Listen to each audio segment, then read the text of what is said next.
Hello and welcome back to part 2 of the Tower of Babel by Mr. Evolution 777. Evolution, sorry. Like what the story claims. So you understand the problem, the dichotomy? And then the story tries to tell us a contradictory account. And a lot of Christians don't notice this, but in the story of Genesis, before the Tower of Babel was even built, it says that many, many different tribes spoke different languages and tongues.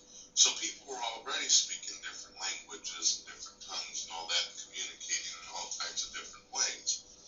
I'm sure that there were people who were speaking in languages that were deaf and mute.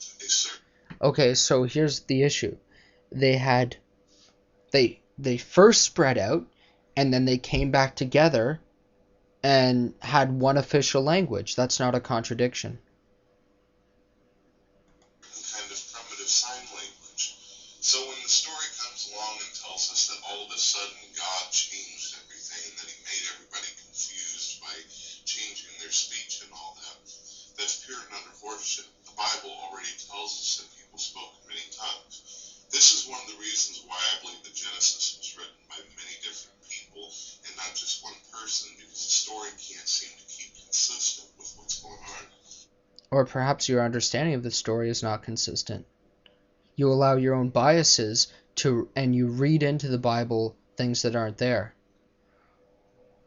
And there's a lot of Bible scholars out there too that believe that the story of Genesis was written by more than one person, which would explain all the different accounts of creation.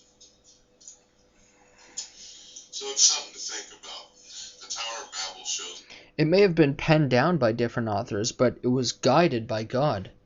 This is the Christian understanding of how the Bible has come about. It is written down by various authors over thousands of years, but it was by people who were devoted to God and sensed the presence of God and were working to do his will.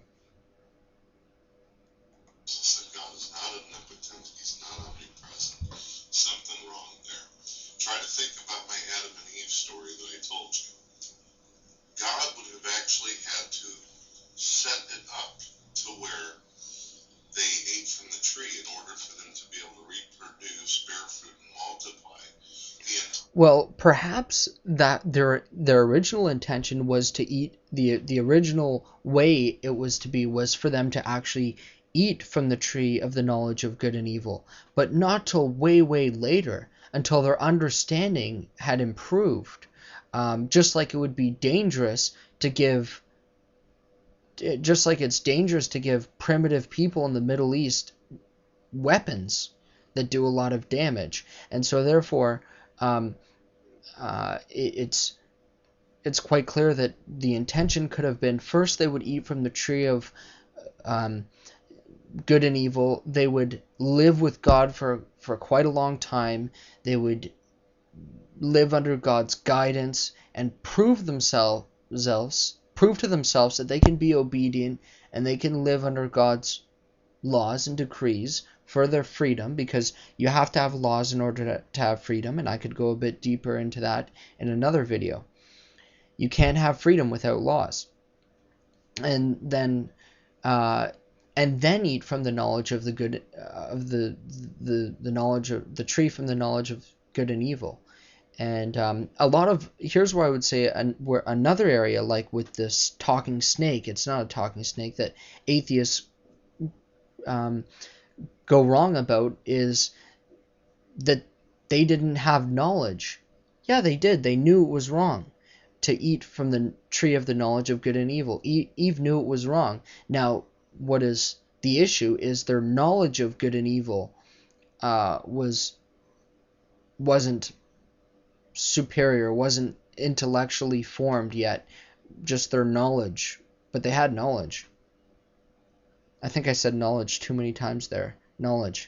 Entire time, the Satan character had told the truth whenever he said, eat from the tree, and if you eat from this tree, your eyes will be opened and they will be like God. You will be like God. And even God, at the end of the Genesis story, says to the same effect that, hey, their eyes are open, they've become like gods. Something to think about. Thank you, folks. You've been listening to Brett Keene. Okay. Well, see ya.